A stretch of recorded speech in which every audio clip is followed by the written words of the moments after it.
Good afternoon, everyone who's tuning in for the webinar from the County Office of Education regarding return to in-person learning processes as we potentially go into 14 days in the red tier. As soon as tomorrow, I'm going to turn off my email so it doesn't bing and buzz. The webinar is due to begin at 1 o'clock. I think we just have another minute or two to let people come online.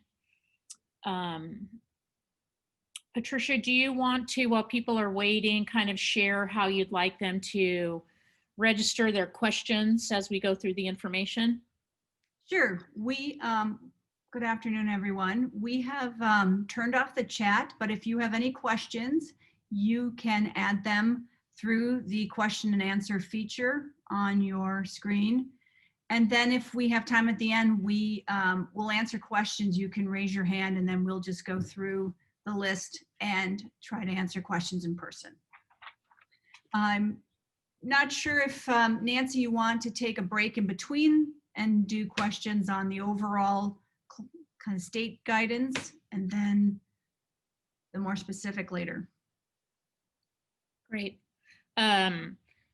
You know, yeah, are you asking me when if you'd like questions? If you wanted to just take after you finish sort of laying out the state scenario, yeah. If people have questions about the equity index or things like that. And then we can talk more specifically about plans later, or either way. Yeah, we will do the overview first.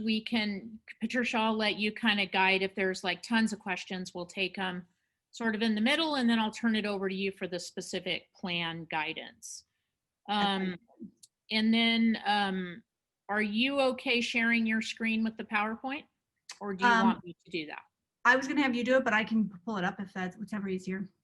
Nope, just give me a second and I'll locate it. And then we've got a couple of, if you might, are you able to send the link to Los Lomitas Superintendent and Bayshore? Yes. Thank you.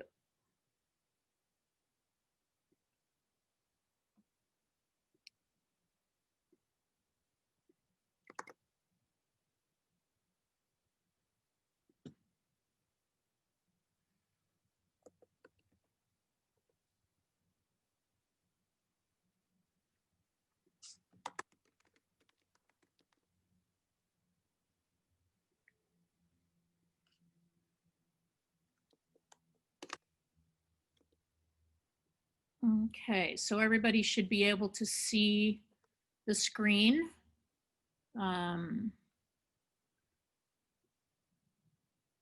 We already have a question here.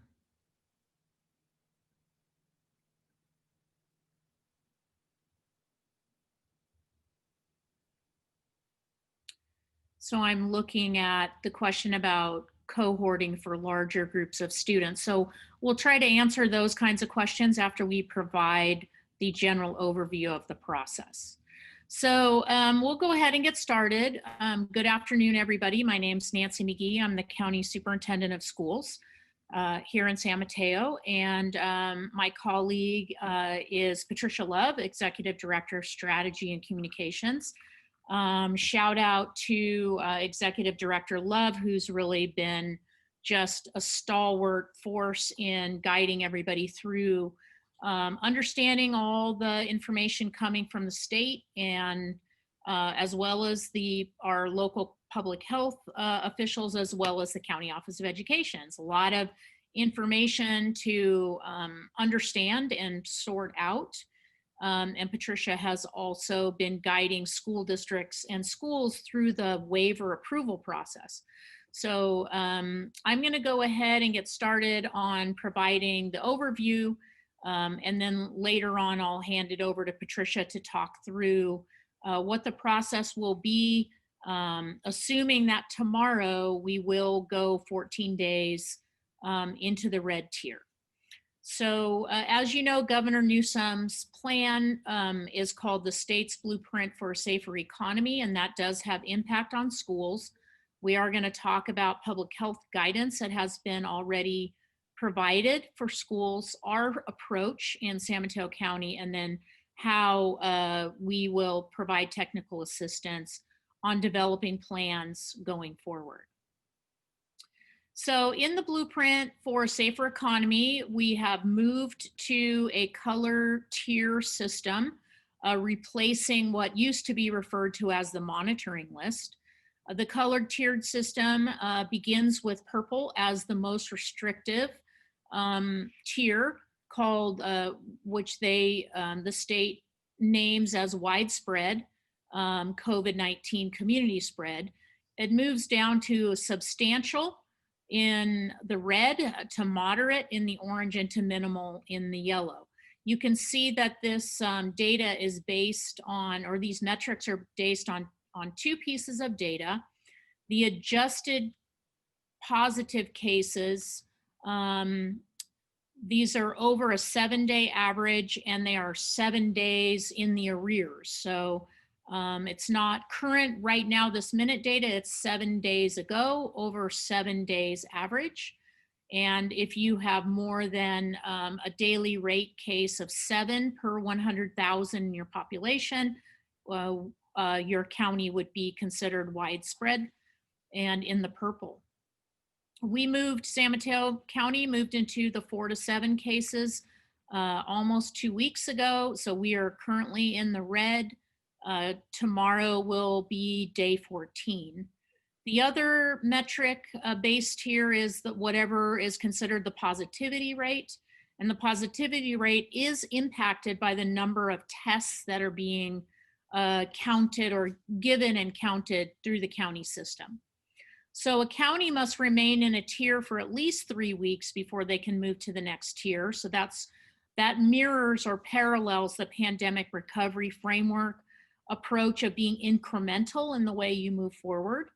And the tiers are updated on Tuesdays, every Tuesday. So in widespread, and when we were in the purple tier, schools could bring students back for in-person learning only with grades transitional kindergarten through 6th, required a waiver approval that you had to submit an application. It was reviewed by the County Office of Education team, passed on to County Health, and then passed on to the California Department of Public Health, who ultimately gave the final sign off. And then the letter of approval comes from County Health Department. We have many schools and districts still going through that process. We sent out a bunch of waiver approvals even this morning. In the last 3 or 4 weeks, maybe 5 weeks, the California Department of Public Health also released guidance that was intended for those schools or districts who are primarily delivering distance learning, that describe the way in which you could bring students on campus in person in small groups for specialized support, testing, or limited instruction. This small group setting was very specific because there's no waiver approval and no plan review required in the small setting guidance. But those small groups had very specific guidance for cohorts. And that cohort guidance did get conflated a bit in the conversations about what you could do going forward once we're in 14 days in the red tier versus what the cohort restrictions are for the small setting guidance. So the cohort guidance associated with the small settings does name a number. It's no more than 16 people in a group in a space. That must allow for physical distance. You have to have the room for that many people. Can be a combination of students and staff, but it cannot not exceed 16. As we go forward to hybrid operations in the red tier, that number of 16 does not apply. That is only for the small setting guidance. So I know the cohort guidance has been hard to follow since the very beginning. but hopefully that's clear. So now that we are in the red tier, 14 days past, schools may opt to begin to implement in-person instruction. That is anticipated, that launch date is anticipated to be tomorrow. No schools may implement in-person instruction tomorrow unless they have a waiver approval already in hand for those classes they would be bringing back to campus. Moving forward to operationalize this basically will be a hybrid model for most schools unless you have the room and a small school setting to begin with. You will have to participate in a review plan prior to implementing your in-person learning. So this is what we're going to talk about today.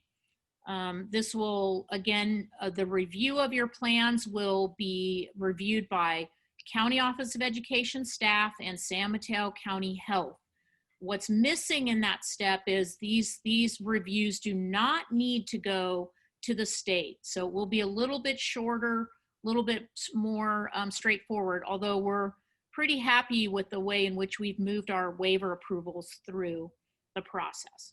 So once your district or your school has received notification from the County Office of Education that your plan has, that the review of your plan is completed, then you can move forward to proceed with implementing whatever plan has been approved. Now, once you get students back on campus in-person learning, if for any reason San Mateo County were to move back into the purple tier, you may continue with in-person learning. You do not have to go back to distance learning. If we do move back to purple tier, it would require increasing the cadence of your staff testing, because it would mean that community spread is widespread, and more testing would be the safeguard that would be in place in order to keep you in person learning. So there's that's all about the red tier. So just to throw, we're always learning on the job here, and the new thing is the health equity metric, which the state released last week. This is an additional metric now being put into the colored tier system. It is a really good, has a very, very good objective, which is to reduce the COVID-19 cases in all of our communities, not just in those communities who are of higher socioeconomic means, maybe have better access to healthcare, better HR policies where they have sick leave, et cetera. The goal here with the health equity metric is to reduce cases in every one of our communities, especially those who are most impacted. So it will help us focus on where those communities are, where those pockets of communities are, and the county health department will be working to support that community with more testing, more supports, more communication, or better communication in order to close that equity gap between who's doing best in the county and who's doing the least. To move to the next less restrictive tier, which I believe would be orange, the county's going to need to ensure that the test positivity rates of our most impacted communities do not significantly lag behind the overall rate. So the equity metric is not a factor in whether a county moves back to purple. So the equity metric will not have a punitive impact on the county as a whole.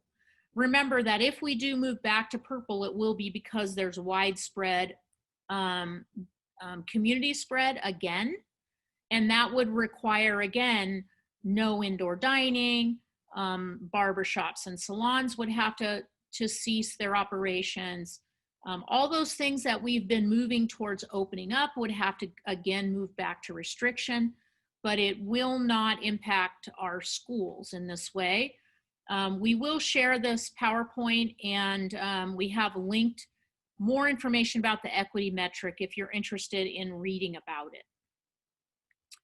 So all the guidance that has been released by the California Department of Public Health through Governor Newsom's executive orders all still apply to all schools, public and private. Remember that the county is now under the umbrella of Governor Newsom's executive orders. We're not relying as much on our local public health officer to write unique orders for San Mateo County, but all these executive orders that the governor has released for all of California residents apply wholeheartedly to San Mateo County. So these are actually public health directives. They are legal mandates. And so schools following the California Department of Public Health and San Mateo County Health guidance, as reflected in the pandemic recovery framework, is required. You do not have an option to skip that. So what does that mean for us here? How do we move forward? So many of you have already developed plans using the pandemic recovery framework to guide your work for bringing students back on campus. And many of you have posted these plans on your school or district websites.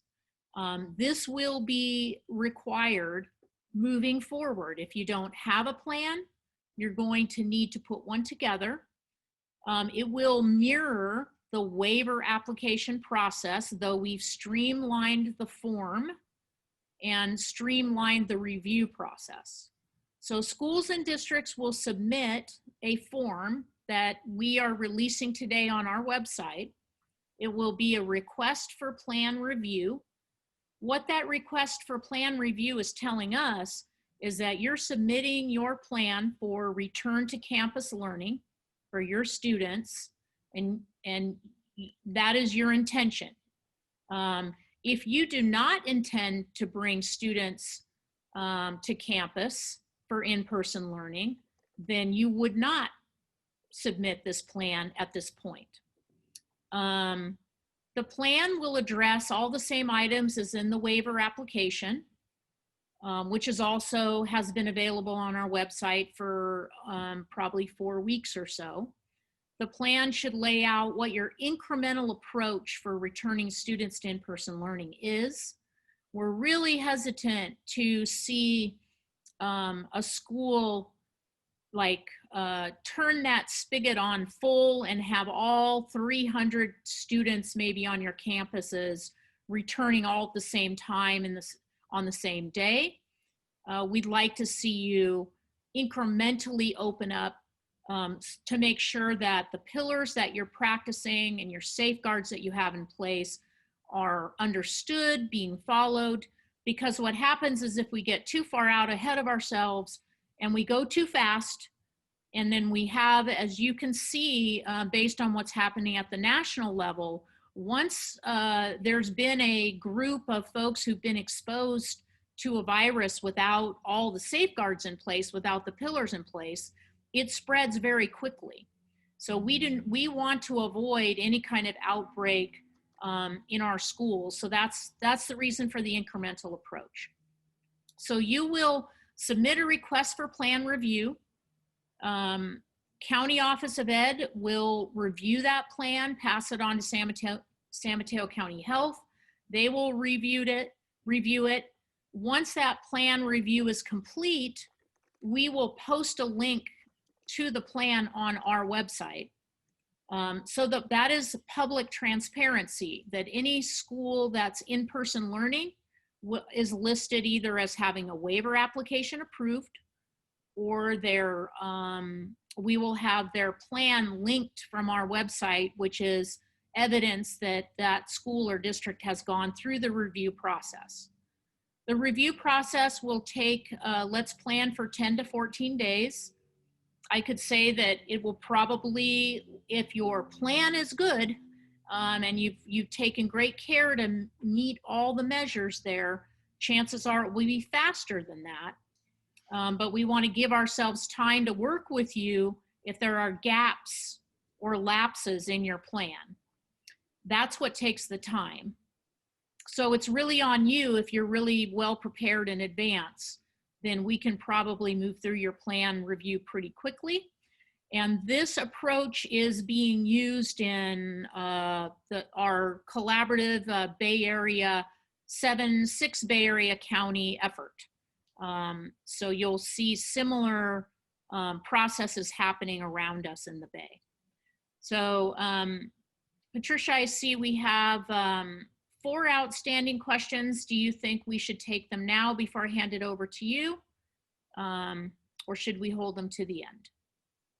So some of the questions, one is about testing, which we aren't really, is the district to supply the testing, or do staff members need to seek it out for themselves?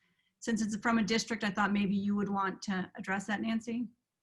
Sure. It's from one of our districts, public districts. It just says, yes, is the district going to supply the testing, or do staff members need to do it themselves? Okay, well, there's districts and schools will have the option to manage their plan for testing. In order to do this well, because we're talking now about bringing more students on a regular basis and a regular cadence, the testing, the surveillance testing becomes a very important safeguard in keeping your community spread contained and low in your schools and districts. So one way to do that is to send your employees out to their own health insurers and give them a schedule on which they need to do testing, and then rely on them to share those results with you. Additionally, tomorrow for our public school districts, the county office will be releasing guidance on how to be part of the county-wide public school testing that we're developing through the County Office of Education. The contracts are signed, the protocols are being developed right now, and so we'll be able to share with districts tomorrow what that will require. And that testing protocol would be test kits that will go to individual school campuses. Staff would be tested on campus. It's a self-administered mouth swab test. You will need to designate a staff person to sort of administer it. There's no additional PPE or special training involved. It's really very much an administrative type duty of handing over a test kit, receiving a vial back, putting a label on it, recording it in the database, and then getting those test kits to the courier who comes to pick it up at the end of the day. And then in addition to the county option for our public school districts, many of our districts and private schools are signing contracts with private vendors. So private vendors have their own, each has their own way of managing the delivery of the test kits, how they're tracking, and who's getting the results. So the one thing about the county test is that there's a signed consent form as part of the registration process for staff. And so individual staff members will get their results through a secure portal, and then a designated HR lead at each district will also get the results, like is often the case with other employee testing for occupational health. So I think that's enough on testing. For now, anyway. Patricia, would you like to take over and take them through what the form and checklist will look like for our process? I will do that, and then maybe if you want to look at some of those questions. Okay. That would be a great. Hello everyone. I know many of you have already submitted waivers, and I know I've just answered a handful of questions questions from you. So this form will look similar to you, but much more simple. And it's really just a checklist. So you will not need to put forward as much information if you are reapplying, or I shouldn't say even applying, if you are submitting an addendum, or if you are submitting a plan review for the first time. So this is the entirety of that form. And like the last process with the waivers, it's really going to be what you include in your plan that is posted online. That's what we're going to be looking at.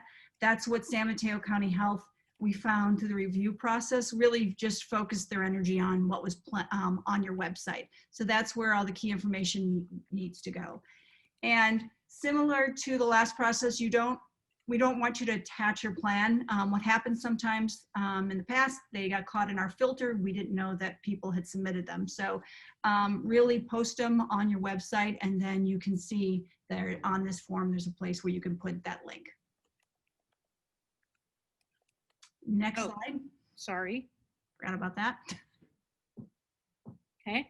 Okay, so here's the question. If you have a waiver for TK6, we have received, I think, about 50 applications. Most of those have been approved. Some are still in the process. So if you already have one, if you want to bring back your 7th and 8th graders, your high school students, check the appropriate box on the form that I just showed you and indicate the additional grades and student numbers. So there's not a lot of work to complete it, but we would want to know, and San Mateo County Health will want to know how many students are going to be on campus. Then you would prepare an addendum and include that addendum on your existing plan in a very ideally easy place, maybe at the bottom. Here is our addendum to bring back 7th and 8th graders, to bring back 7th through 12th graders. And the addendum really needs to reflect, and we'll go through these things, any proposed changes. So if you are bringing back 7th and 8th graders and the cohort size might be different, you would want to reflect that. If you are Hillsborough and you're bringing back Crocker online, you'd probably want to talk about the entrance and egress and such for that campus. So whatever is really changing, if your cleaning processes are not changing, we don't really need to know anything about the cleaning processes. If your mask and face covering policies aren't changing, we don't need to know it. It's really only the things that are changed. And this is if your plan is already approved. Next slide. Hang on, Patricia. I just lost my screen. That's why I had you share. Yeah. So my computer just completely stopped. I can start sharing if you want. Well, you might have to. Stopped responding. Let's see. Here we go. One second. Okay, back to full scale. Here we go. Okay. So this is the checklist that I showed you the form earlier, and there are all those little boxes. These are the items, the checklist for the plan. This is the same list that was on the waiver, except the waiver had additional things like how did you consult with your teachers and how did you consult with families. This is really just focused on the issues for a safe return to in-person learning. So for each of these on the application, there's a brief description of what we mean by cleaning and disinfection, what we mean by cohorting. For each one of these, you will find a little description. However, your best guide is the pandemic recovery framework, because it will give you all the things that you need to include under these categories. So you should be able to answer all of these, and I'll talk about this later, but this should really be a plan and not something that says we plan to do something. It would be, this is what we will do. So that will be important, especially when San Mateo County Health is looking at this. Next screen. So other required information, the superintendent mentioned this. You'll need to include an incremental step-by-step approach. We don't want to let go 0 to 60. You know, you had everybody in distance learning and now everybody's back. we would like to see in when you describe in your plan how you might start with younger grades and you'll bring back more every 3 weeks. We'll do something different. Lay that out. And again, the grades, numbers of students proposed to be on campus for in-person instruction is another section on the application. And then designated district school point of contact for COVID-19 information and cases. Any of you who've already gone through the waiver know this is extremely important, and San Mateo County Health will require this for sure.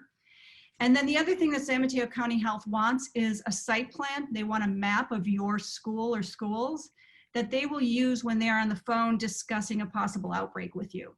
So you don't really submit that through us. Once you submit your request for a review of your plan, San Mateo Health will put your district point of contact in their system, and you'll be able to upload a map. Next slide.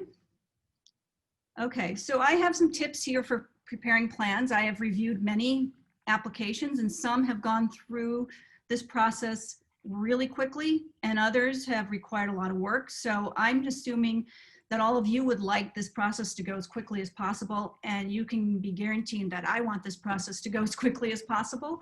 So here's just some tips that I put together for you.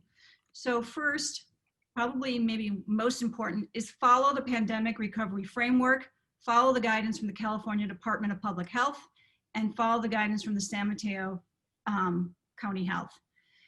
I know that CDC has a lot of guidance out there. Johns Hopkins has guidance out there. We see a lot of times people will put in things like, you have to test, and then after 48 hours, you test again, somebody can come back. If you don't see something in San Mateo County Health's guidance, and you see it somewhere else, then don't put it in your plan, because San Mateo County Health will ask you to take it out if we don't catch it first. But we are really not focusing as much on this review of these plans on the health aspects of them, in terms of contact tracing and testing and things like that.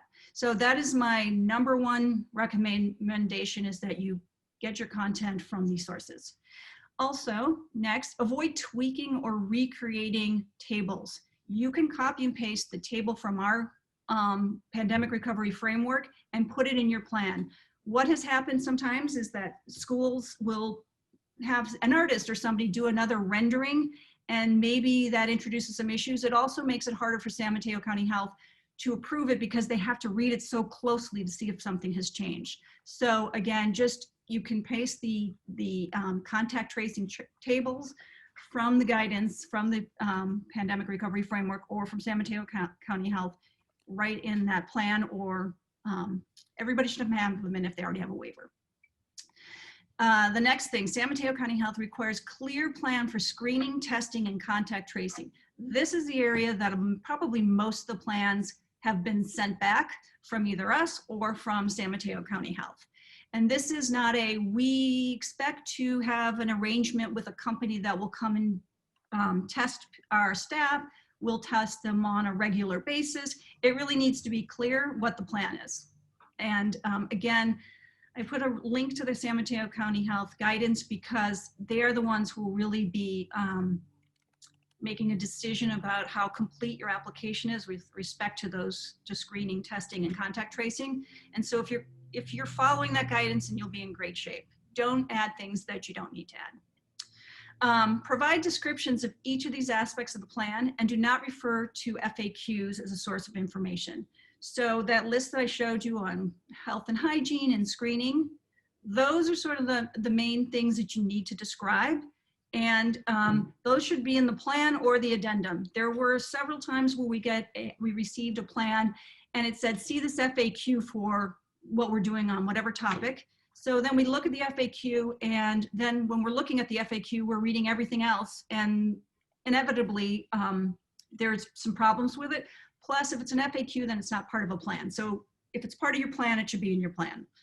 And then the other issue with the FAQs, if you're going to have them, keep them current, update them, get rid of ones that really don't apply anymore, because that is where we end up finding problems. And if we see a plan and it has this FAQ that's embedded in it, and that's wrong, then we can't really move the plan forward to San Mateo County Health. So just be careful with the FAQs.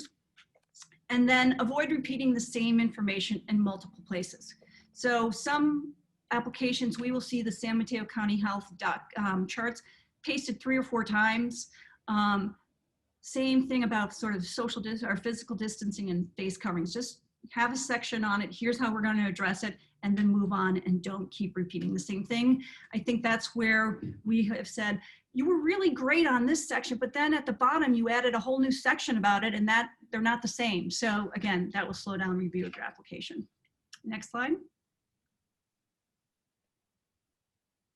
And then some more tips for preparing your plan. So lay out your steps for returning students. Now we've said, that'll be the 3rd time we've said that. Be clear that how this would be a phased approach. Be clear on how many students are in cohorts, and I know there were questions about this, but I know it's something that we will flag and County Health will flag if they have no sense if this cohort is 50 students or 20 students or 10 students. So be very clear on that. Lay it out. I've seen in some where they'll just say how large each cohort will be per grade. That's very helpful. Some people have in their application said no core cohort on our campus will be more than like 15 students. So whatever it is, it's helpful to see that. Next, okay to link to specific site information. For example, in the Hillsborough plan, they had ingress, egress plans for their 4 campuses, and they were very easy to read, and you just clicked on them and you could see the plan. So that's a case where they're linked outside of their plan, but it was very relevant, and it made sense to do that because they were each like 4 or 5 pages long.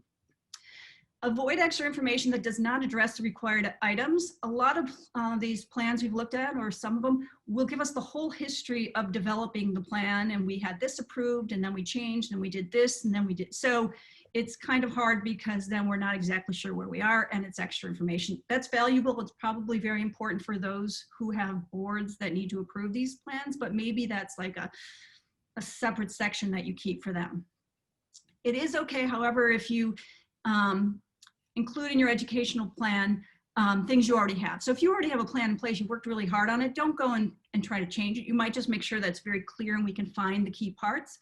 But a lot of the plans have it on what distance learning will look like, and it's many, many pages. So we pretty much just sort of glance at those, but move on because they're really not part of our review. So again, these are just tips for preparing plans that will hopefully move more quickly through the process and won't require our calling and emailing you for more information.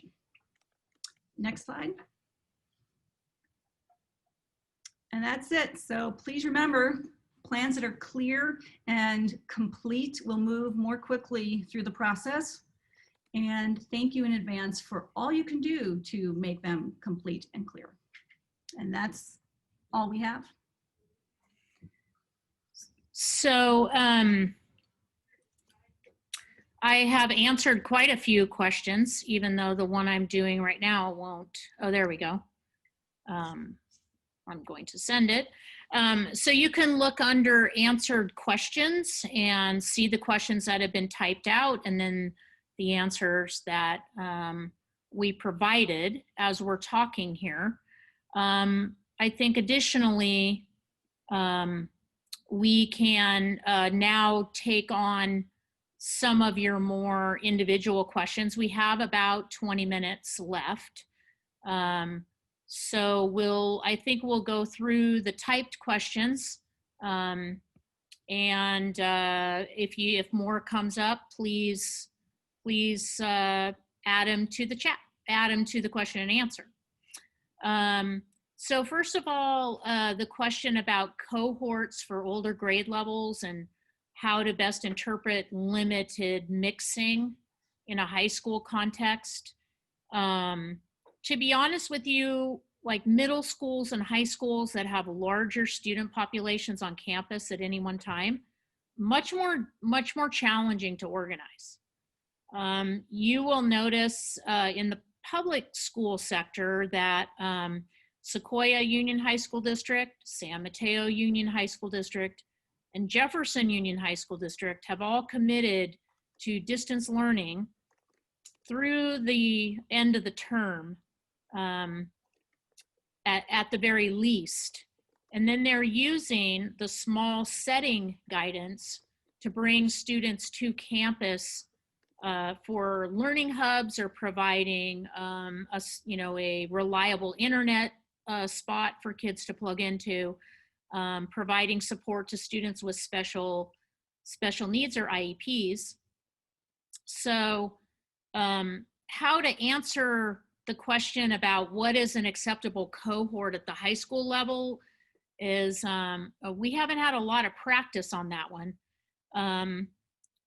The whole idea, some of the recommendations for the high schools when all of this started, before we knew we would be where we are in October, was perhaps bringing back a single grade like your freshmen, and allowing your older students to continue in a remote learning. All of these things are not perfect responses, because we know high school courses have mixed grades sometimes. But these are just certain ideas, bringing back certain segments of your school population so that you can maintain smaller cohort numbers. The thing to really be cautious about is the more students you have in a space, first of all, you have to maintain the physical distance in a space. So when we're talking about a high school and you're talking about cohorts of 50 or 100, you're certainly not talking about them all being in the same physical space, I would imagine. The whole concept of cohorts is about contact tracing. So, and the whole concept of contact tracing is about stopping an outbreak. So once someone tests positive, the faster you can communicate with those people who are exposed to that positive case for longer than 15 minutes within 6 feet of distance, the more likely you are to stop the spread immediately. The longer it takes you to get through your contact tracing, the more likely it is that people are also developing symptoms in that cohort. So the larger the cohort, the more dangerous it is. And I think that you should be thinking about, we talked about in high schools, kids often move from classroom to classroom or across campuses, but certainly one way to provide stability in a campus is to cordon it off and only allow whatever cohort you've determined stays within the boundaries of that area of campus. Now that's also risky because, not all kids are going to know that or follow that, or do you have the ability to reinforce that? The other thing is having teachers be the ones who are traveling to the different classrooms of students. And then reducing the number of courses you're offering in a term, sort of along the idea of a quarter system or a block schedule, where students only have 3 courses in the course of a day, limits the number of mixing and movement they have and how many adults they're interacting with on campus. So not perfect answers, but we're happy to help you think through those kinds of things if necessary. I'll go to the next question, which is an incremental approach makes sense, and I imagine it varies by school. Do we have guidance on how long each phase should be, or what, just lost it here, or what the size of each jump between phases should be? I think 3 weeks is the minimum. 2 at the least, like if you're going to introduce one group of students 1 week, it takes about 2 weeks for any kind of spread to start to show itself. So if you can go between 2 and 3 weeks in your phases, we selected 3 weeks as the ideal incremental time period in the pandemic recovery framework, but it's also driven by your own context, your local factors. You have to play in and make logical decisions. I think if you're trying just to be incremental, the idea of incremental is testing the waters, using a particular structure and format and schedule, and seeing, do you have any positive cases showing up within a week or two? If not, things seem to be pretty stable and good, then you can take the next step. I think I answered, Aaron, the question about parameters on how large cohorts can be. Cohorts should be in a space where everybody can easily maintain 6 feet of distance. You want, and the whole idea of cohorts again is how easy is it to contact trace? The larger the cohort, the longer it takes to contact trace. Jim says, if we have a waiver approved for K-6 and are bringing back 7th and 8th graders, do we need to include the number of students in the lower classes that have already been approved through the waiver, or just the 7th and 8th graders? Patricia? You're muted. Yeah. Sorry about that. You can just put in the 7th and 8th. I mean, I think for the sake of having a complete application, I would just put in the numbers, because then again, San Mateo County Health has a good sense of how many students are on campus. So if you know, it's really just adding the numbers of students in each grade. And that number may now be different because you've been open and you've been able to have students on campus, but nobody's going to not approve or we're not approving these. Nobody's going to mark your application as not complete if you have more students there. It's really just an informative piece. So I would just probably say, fill all the blanks in so your application or your form looks complete. We're trying to help you get back to in-person learning. That's our goal, working as hard as we can to help support that. We have 2 more questions about size of cohorts. Is there max density per campus, and what do you recommend for size of cohorts?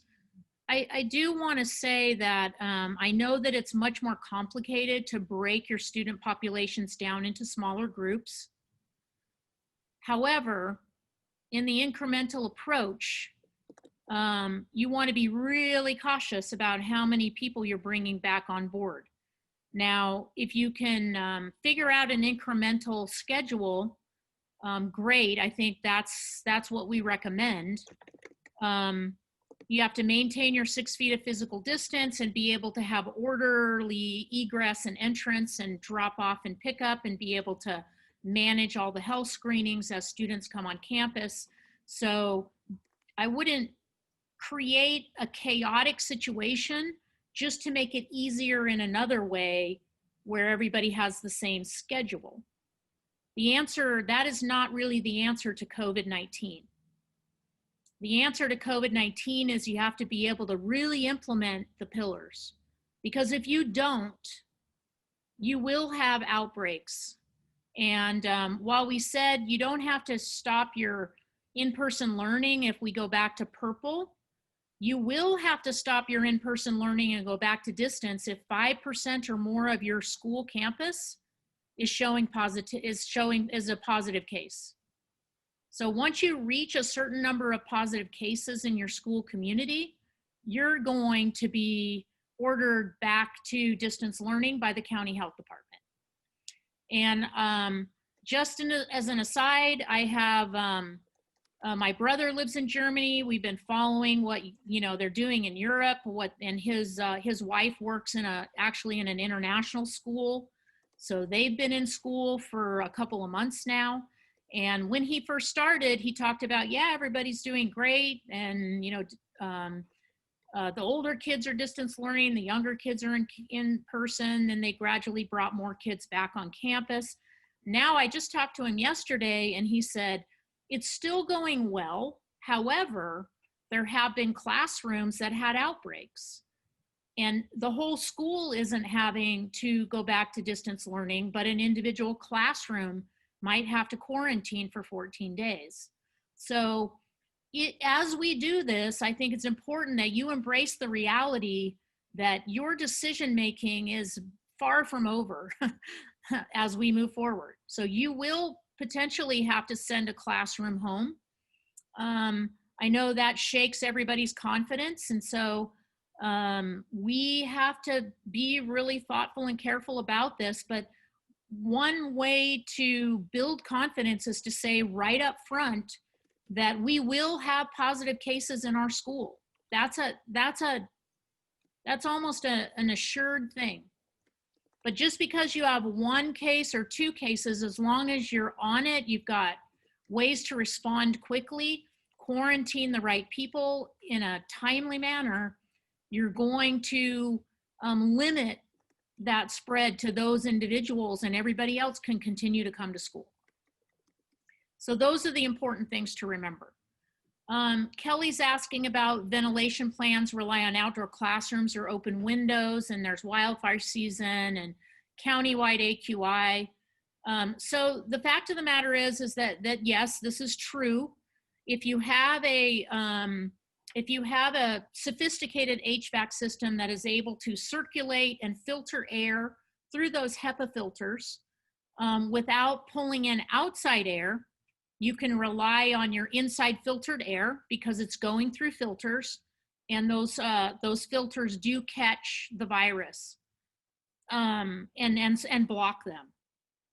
If you do not have a sophisticated HVAC system, then typically our schools are, like the county office would declare a countywide shelter in place, say for smoke day, when the AQI is like at 200. During COVID-19, we're reducing that standard. So I think whatever your standard is for typically keeping kids at home, you might reduce that by 50 points and err towards having kids stay at home for a day or two in smoke emergencies rather than trying to manage it all at school. It depends on how significant the smoke is, obviously, but you need some standards and some guidelines for when you call a smoke day and everybody stays at home that day.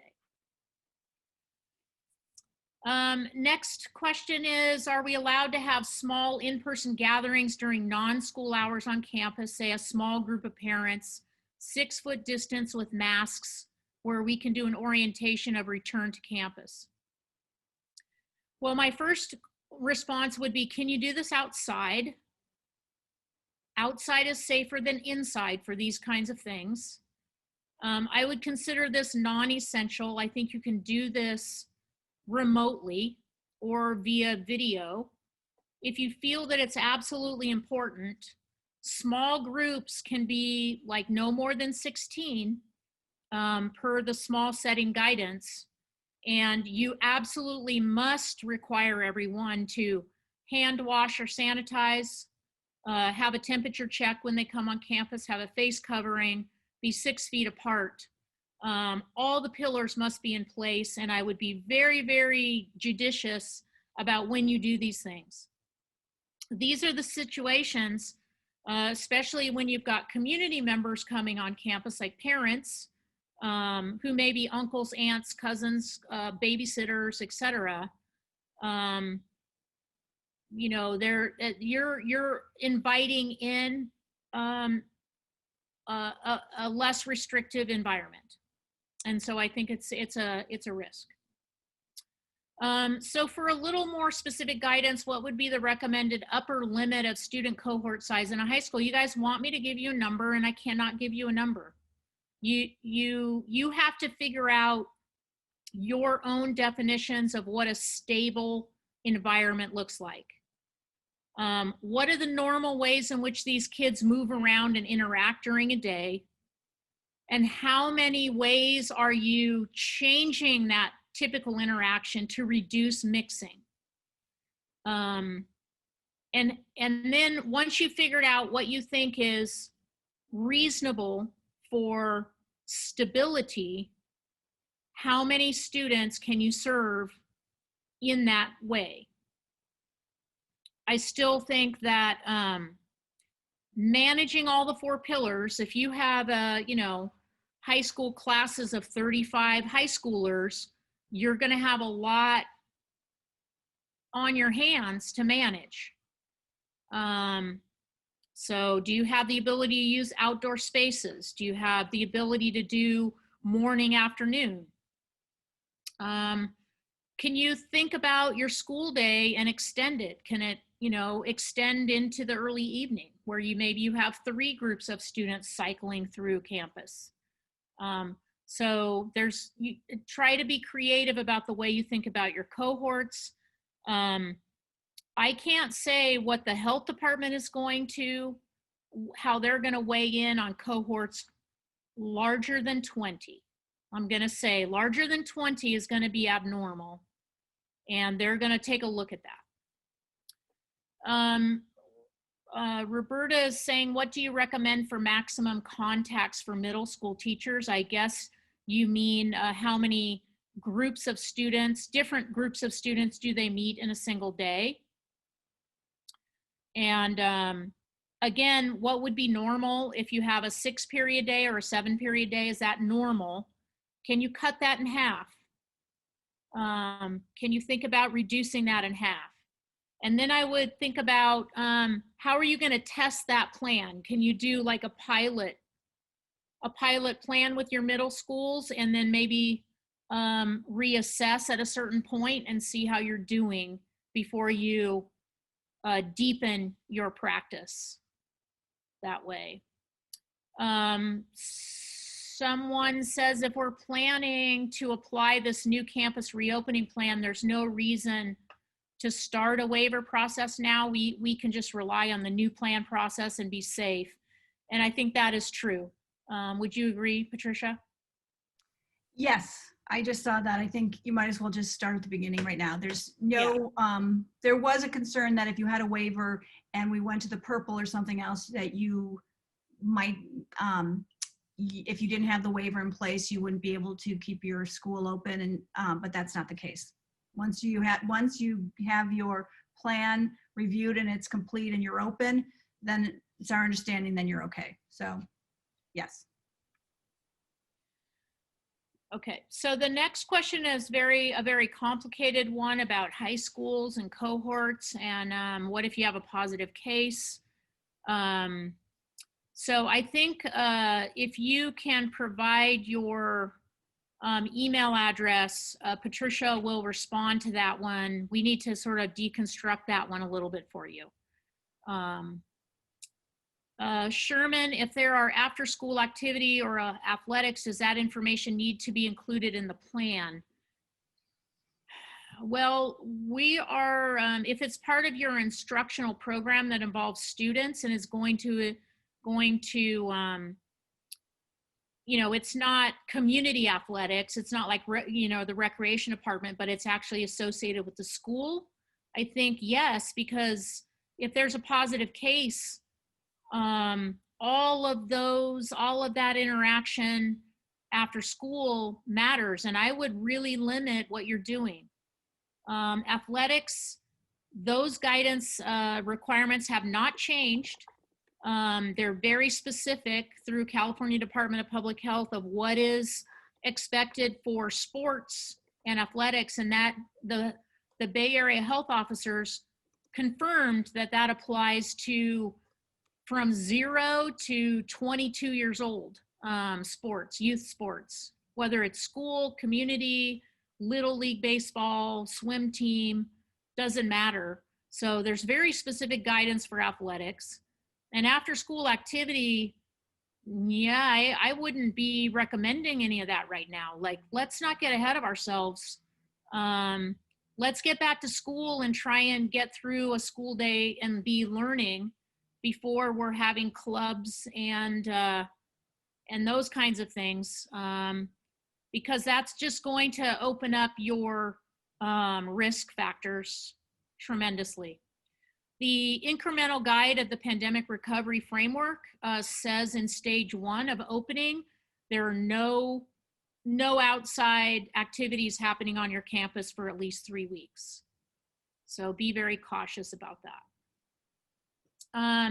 Karen is saying, are you including related services within a cohort, and what about service providers who visit multiple sites? So that, of course, applies to the County Office of Ed because we have a whole team of related service providers.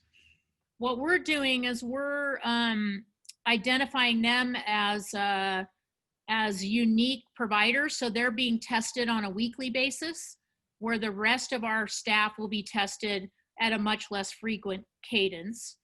And so that's one way to approach it. The other way to approach it is related service providers can they provide service via distance, via technology? That would be preferable. If they're going to need to meet with a student in person, can it be in an outdoor classroom or an outdoor setting where there's not a lot of furniture and high touch points, that you could perhaps set up a space somewhere on the campus where there's dividers or a tent or something with one window open. Certainly you're not going to want a provider to go in class into a classroom and work with students inside the classroom. That's not a good practice.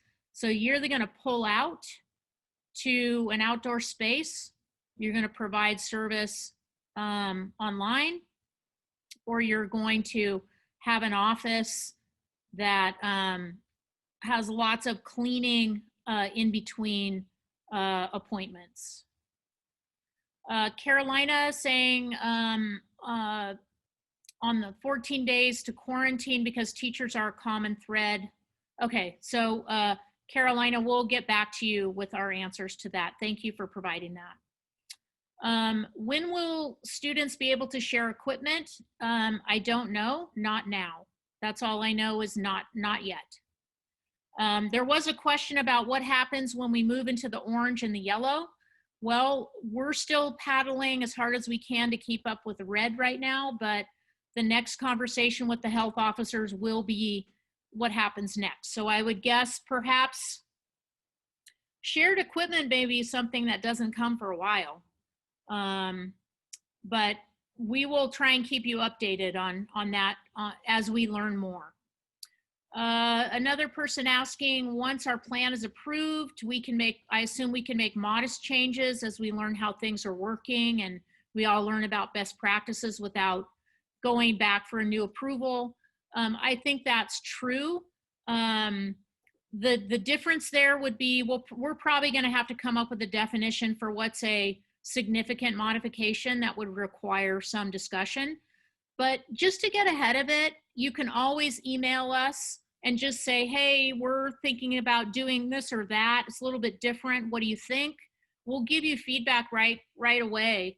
And if we have concerns, we'll get you to the right people to get answers that you need. So please don't operate in a silo out there. We all really need to be in this together. We're on the same page with you. We're not trying to interfere and provide more barriers. We're trying to get you and keep you at school. Let's see. Is the after-school childcare programs okay, and what guidance should we follow? So when we started rolling out the pandemic recovery framework, we rolled out a graphic about cohorts. And so every environment that a child is in over the course of their day should be treated like its own stable cohort. So if they're riding a bus and they're taking public transportation, try and stabilize that cohort as much as possible. Make it the same as much as you can from day to day. Then when they hit the door to the school in the morning, they get to school, now they're in another stable cohort environment. Try to keep those routines stable as much as possible. When they go to childcare or after school care, those organizations should be providing their own stable cohort models so that kids are moving through really thoughtful, strategically planned, highly, a lot of awareness on health and safety in each of those settings without limiting where kids can go. So again, someone's asking about what cohorts of 20 students, more than that would be abnormal. To be clear, we haven't seen high schools going back in person.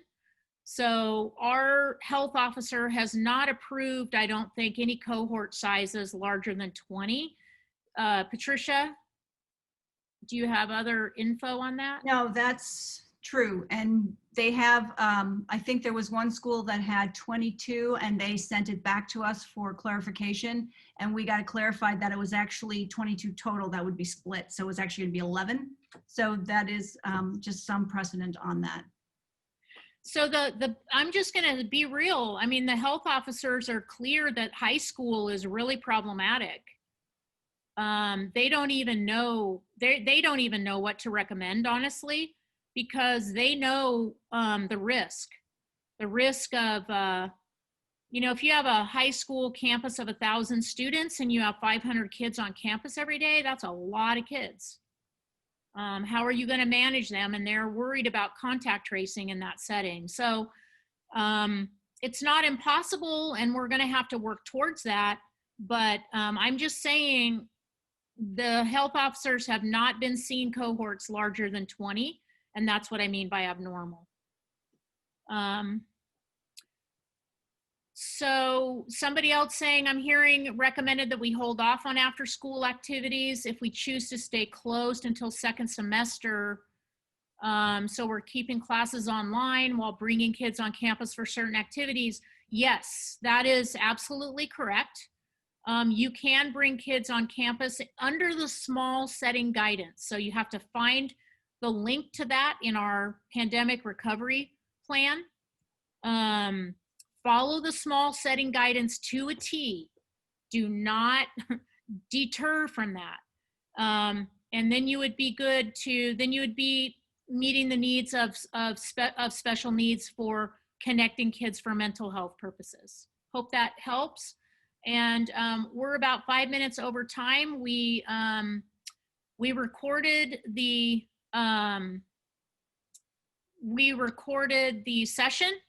And so we'll make the PowerPoint available. And again, we're always here to answer questions. Patricia Love, plove@smcoe.org, or our info@smcoe.org. And we will be posting the request for a plan review later today if we haven't already done that. It's already posted. It's already posted. Oh, it's already posted. And I put a link in the chat in case anyone missed it. Great. And Doreen, you know, there is guidance for high school sports that they can be conditioning, and the rules are very specific in that California Department of Public Health guidance. Patricia, do we have a link to that sports guidance in the pandemic recovery framework? We do, and we even have some summary of it, but. Okay. So Doreen, look in the framework. Just so you know, CIF right now has a plan to start to conduct sports, the fall sports, in December and January. I think it's going to depend, but I just want to say also that we've got, you know, a national election to get through. There's likely to be spikes after that with if there's any kind of civil unrest or any kind of group protesting or anything like that. So, and then there's the holidays where folks are traveling, visiting family, having gatherings, all that kind of thing. So be cautious about making plans going forward. All right, thanks for all you're doing. We appreciate your hard work. We want your kids to get back to school. We want your students and staff to be safe. And I know that we will get there. So thank you very much for today. And we're going to sign off. I know there's one more question here. I'm sure Patricia can capture it. Erin, you can just send me an email. I know Erin, and Okay. Or call me, Erin, and we can talk about it. Same with everyone. If you have any questions or I didn't answer your question sufficiently, please just let me know. Thanks. All right. Thank you, Patricia, for all your leadership. I'm signing off. Thanks, everyone. See you, everybody.